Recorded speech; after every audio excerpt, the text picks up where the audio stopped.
Kalispera. Geros popietės linkėjimai iš automobilio. Taip pasakysiu, nes, žinokit, lipti iš automobilio visiškai jokio noro nėra. Kai oras toks, kad štai pažiūrėkite, ką rodo automobilyje temperatūra.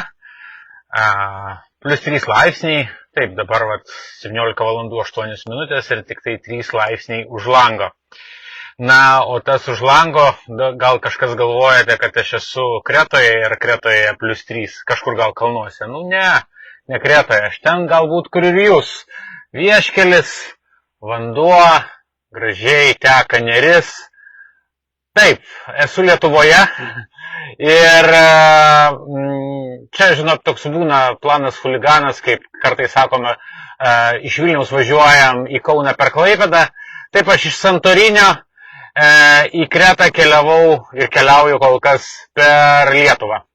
Ir štai dabar sustojau pasigrožėti Neries vingių ir tuo pačiu papasakoti apie artėjančią savaitę Kretoje, nes jau rytoj jau būsiu Kretoje. Taip jau atsitiko, kad keliaudamas iš Santorinio atsidūriau Lietuvoje. O kodėlgi ne, jeigu tai yra įmanoma. Taip, taigi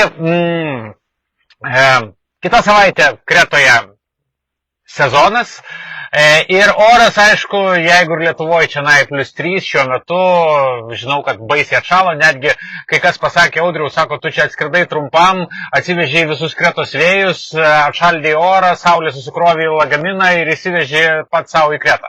Na ne, žinokit, ir Kretoje nėra taip jau baisiai toks pavasaris, kokio galėtume tikėtis, nes tai vienas lietus užeina, tai kitas nueina, tai vėjai vėl siaučia.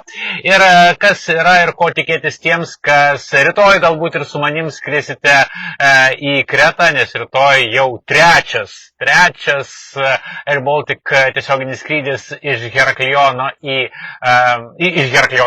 iš Vilniaus į Heraklioną Kretą ir paskui iš Herakliono atgal. Tai galbūt susitiksime ir oro uoste. Jeigu susitiksime oro uoste rytoj, tai jeigu turėsite kažkokių klausimų ir norėsite pasiklausti, pasikalbėti, pabendrauti, būtinai prieikit. Tai aš būsiu tenai, skrisiu kartu su jumis, turėsim 3 gražias skrydžio valandas. Vėlgi, jeigu noris pasikalbėti apie Kretą, apie planus, galim ir pasikalbėti. Lėktuvas nedidelis, vienas kitą surasime. Tik tai prieš tai pasakykite, kad norėtumėt pabendrauti. Tai galėsim pašnekėti ir apie tą pačią Lietuvą. Na, dar kartelį, žinokit, taip gražiai saulė išlindo. Pasižiūrėkit, kaip gražiai viskas atrodo. Tuoj viskas čia sužaliuos.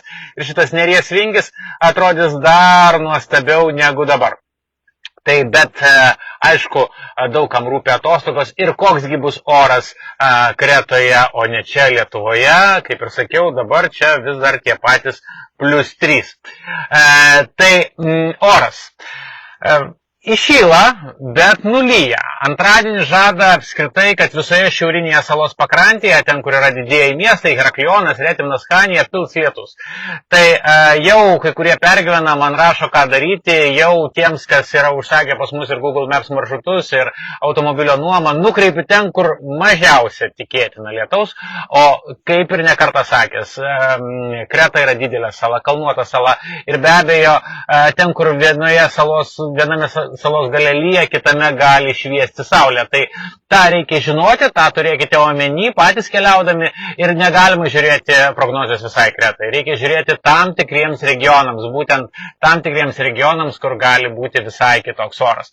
Tai bus galima pabėgti ir balandžio 8 nuo lietaus. Aišku, jeigu dar balandžio 9 užsibus tas lietus, labai geras būdas pabėgti nuo lietaus balandžio 9, išplaukti į Santorinį. Balandžio 9 suplanavęs pirmą ekskursija iš Kretos į Santorinį, organizuota ekskursija, joje vietų tikrai yra, sezono pradžia, Santorinis tuščias, tai kad tikrai labai rekomenduoju pasinaudoti tą progą, nes Santorinėje buvau prieš kelias dienas, jūs matėte reportažą, dar užvakar buvau Santorinėje, tai ir tikrai galima pamatyti Santorinį visai kitokį, negu jūs įsivaizduojate, jeigu, aišku, skrendate į Kretą ir turite norą pamatyti Santorinį. Plus, tai yra mano ekskursija lietuvių kalba, kurią vesiu balandžio 9 dieną, tai kad kas norit, prisijungti, dar tikrai ta galimybė yra, dar galim spėti susiderinti tiek šiandien, tiek ryt, tiek poryt, dar turim 3 dienas ir tuo pačiu pabėgti galbūt nuo lietaus, nes balandžio 9 gali vėlgi Kretoje būti lietaus. Tai kad balandį tikrai nėra gero oro garantijos, nekartą tą esu sakęs ir niekas jums tos garantijos negali duoti. Kas rašo, kad tikrai būna gražus oras, taip, jie nemeluoja, žinokit, kartais būna gražus oras, bet ne visą laiką. Tai numatyti balandžio orų praktiškai neįmanoma ir tą reikia žinoti.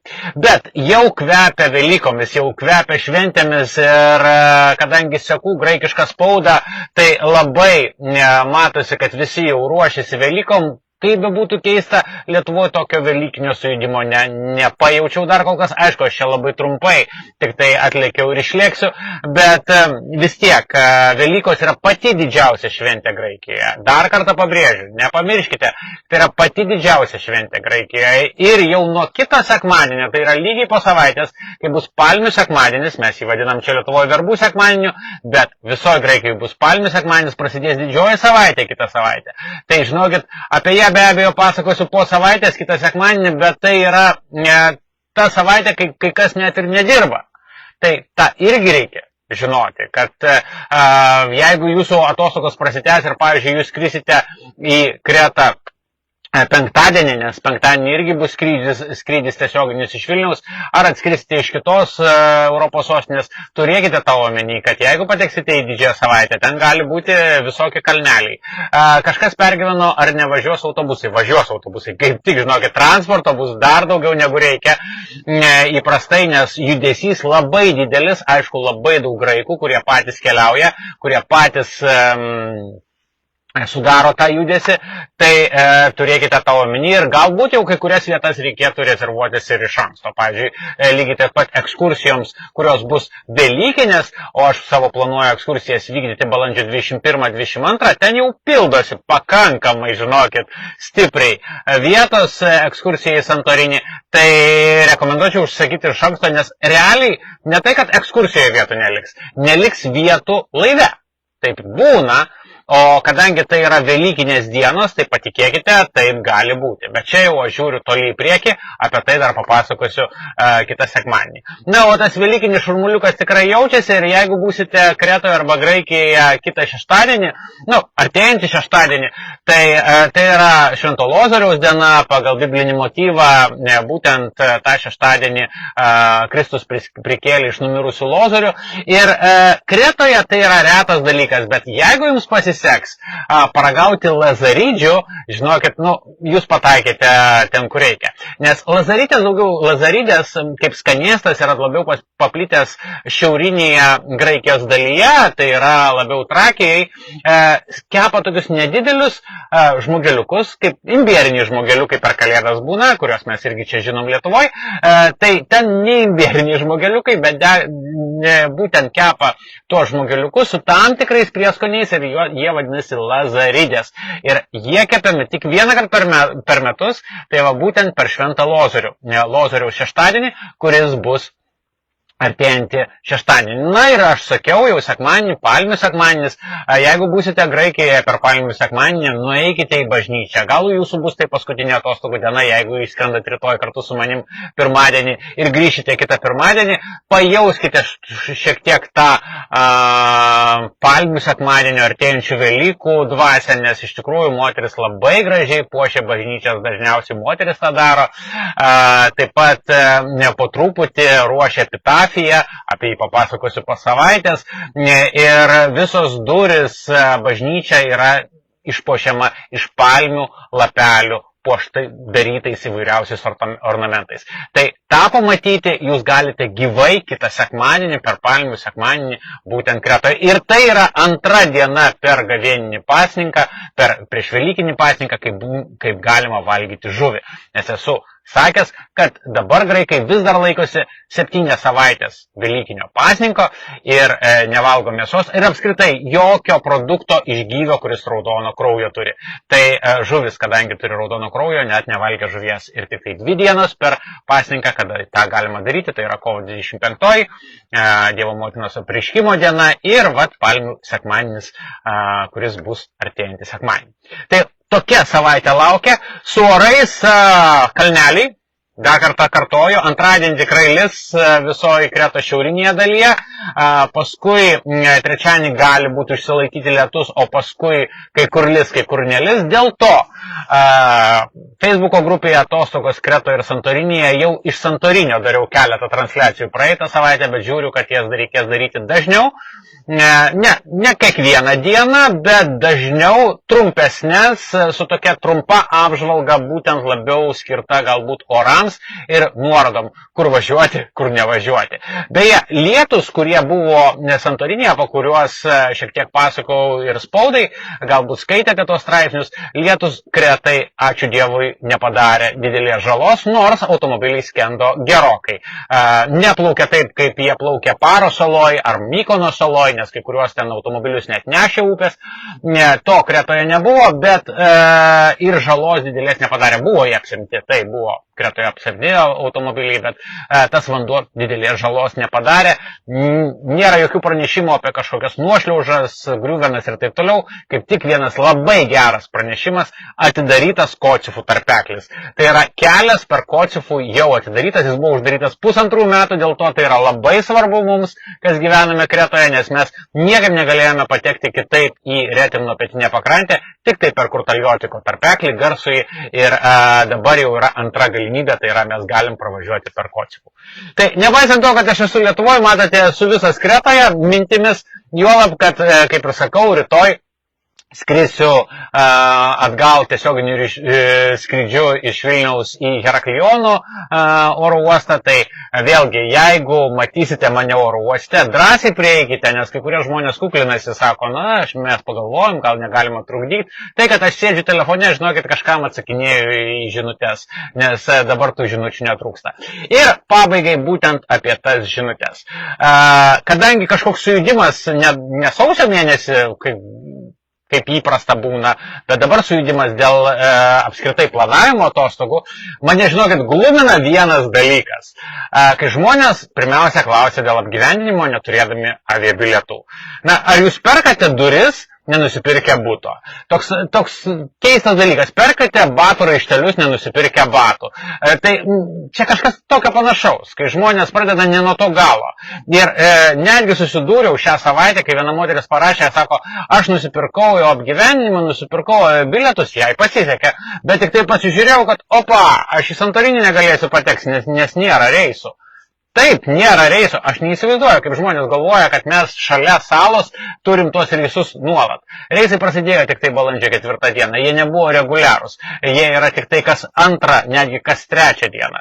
Ir jai vienintelis būdas patekti į jos užsakytą viešbutį Santorinėje iš Kretos, atskridus į Kretą, skristi į Atėnus ir iš Atėnų skristi į Santorinį. Prisižaidėm. Ogi galima buvo tiesiog iš Vilniaus atskristi į Atėnus ir paskui tiesiai į Santorinį. Ne, reikia paskraidyti daugiau. Tai žinau, kad jūs nežino tokių niuansų. Ir kodėl jūs neklausėt? Va čia esminis klausimas. Pirmiausia, ieškoti apgyvendinimo, paskui ieškoti skrydžio. Ne nuo to galo kažkaip pradedam. Arba dar kažkokius daryti tokius keistus sprendimus, nepasitarus, o paskui man reikia viską perdarinėti. Nesakau, palaukit, taip neišeis. Tos ekskursijos, pavyzdžiui, nėra ta data, kai jūs norite, to nėra ta data, kai jūs norite, ne nuo to pradedam. Tai aš suprantu, kad jūs norit būti savarankiški, tai labai džiaugiuosi, bet pasitarti galima. Tai tas patarimas nieko ir nekainuoja. Galim pasiskambinti ir pašnekėti, beje, pasiskambinti, o nerašyti. Aš jau daugam rašau, tiesiog fiziškai nėra laiko viską surašyti. Paskambinkite. Ir ačiū tiems, beje, tą daro dažniausiai vyrai pastaruoju metu. Vyrai labai konkrečiai pasiskambina ir pasiklausia, moteris neatsilieka, bet kartais kuklinasi. tikrai kuklintis nereikia. Jeigu yra klausimų, paskambinkit. Telefonai skelbiami tiek šitam Facebook'o puslapyje, kuriame mane dabar klausot, tiek mūsų svetainėje manokreta.lt įeinat, net pirmam puslapyje viršuje kairėje yra mano telefonai. Paskambinat, pasišnekam, viskas tvarkoj. Aišku, jeigu aš esu ekskursijoje arba negaliu kalbėti, pasakysiu negaliu, paskui persiskambinsiu, viskas tvarkoj. Bendraujam. Ir dar vienas niuansas, kuris mane tiesiog visiškai glumina, kai man žinutė rašo, ar galiu aš jums dabar paskambinti. Oje, aš to žinutės dabar nematau. Čia iš vis mirtis alyvose. Ne, skambinkit tiesiai. Neklauskit, ar galite dabar paskambinti. Jeigu aš ir negalėsiu kalbėti, pasakysiu, persiskambinam. Tai planuotis galima, planuotis reikia ir planuotis iš anksto reikia, nes netgi yra toks paplitęs nusistatymas, kad atvažiuosiu į Kretą ir viską sutvarkysiu. Patikėkit, savaitė praėjo. Pirma sezono savaitė praėjo. Kiek žmonių nekeliavo? Galiu išvardinti net ir pavardėm, jeigu tą norėčiau, nes į mane kreipdavosi ir sakydavo, ką jūs galite pasiūlyti. Sakau, nieko. Lietuvių kalba nieko, nes pas mane ekskursijų dar kol kas lietuvių kalba jokių nebuvo. Tik vykdžiau asmeninės ekskursijas. Rusų kalba niekas nieko nedaro. Lenkų kalba niekas nieko nedaro. Anglų, vokiečių, prancūzų netinka. Automobilio nuoma netinka, nenorim vairuoti. Ir dar visokių niuansų. Beje, su automobilio nuoma irgi niuansai, nes kai kurių automobilių kategorijų jau tiesiog nėra, jie išnuomoti. Tai, reikia tiesiog viską derintis iš anksto ir negaišti savo atostogų laiko. Man dar vienas nesuprantamas dalykas – atvykti į atostogų vietą ir tada viską derintis, gaištant savo atostogų laiką derinimams. Taigi viską buvo galima padaryti anksčiau. Bent jau aš taip stengiuosi daryti. Aišku, kiekvienas iš mūsų keliaujam skirtingai, kiekvienas planuojame skirtingai. Tai neteisiu ir tų, bet kartais ir labai dažnai paskutinę akimirką kažką suderinti yra be galo sunku. Turėkite tą omeny. Netgi ir čia, kad pasižiūrėčiau šitą vaizdą, patikėkite ir sustočiau padaryti šitą transliaciją, aš šiek tiek paplanavau. Nes, norėjusiu su vaizdu, bet neišlipant iš automobilio. Nes, tikrai šalta. Lietuvoje +3. Kiek pas jūs rodo? Pasižiūrėkite už lango. Ok, tiek šiandien. Pasimatysime jau tikrai Kretoje ir Facebook'o grupėje Atostogos Kretoje ir Santorinėje. Sekite mano tas tiesioginės transliacijas, panašias kaip ir ši. Tik tai jau bus jos iš lauko, nei viduj, šiltai sėdint automobilyje ir pasakojant su vaizdais iš Kretos. Jų bus daugiau, jų bus dažniau, juolab, kad aktualijų tikrai netrūksta. Laikom ryšį, jeigu kažkas norit parašyti, geriausia elektroniniu paštu manokreta@gmail.com, o jeigu pašnekėti ir tiesiog susiderinti kažkokius niuansus, pasiklausti tiesiog, ar aš čia teisingai mąstau, ar čia neteisingai mąstau. Telefonai yra, kaip ir sakiau, skelbiami visur. Paskambinkite, pakalbėsime, kol dar galiu kalbėti, nes vėliau, kai prasidės sezonas, įsibėgės sezonas, tą sunku bus daryti. Ačiū Jums, kad sekate, ačiū, kad domitės. Sekmaninės transliacijos Facebook'o puslapyje Mano Kreta išlieka ir jos tęsis kiekvieną sekmadienį, kaip ir visą laiką, net ir per Velykas. Pasijungsiu jūs pasveikinti po 2 savaičių, ar per Palmių sekmadienį po savaitės. Tai, o kasdieninės tokios, bemaž kasdieninės, pavadinkime, transliacijos Facebook'o grupėje Atostogos Kreta ir Santorinėje. Tiek šiandien, sėkmės visiems, nesušalkite, labai tikiuosi, kad ir Lietuva vėl sugrįž puikus orai. Aš jų tikrai neįsivežu, nesusidėjau lagaminą, kaip čia man sakė bičiuliai, sako, susikrovė, o mums vėjus atvežė. Tai taip nėra. Sėkmės, iki.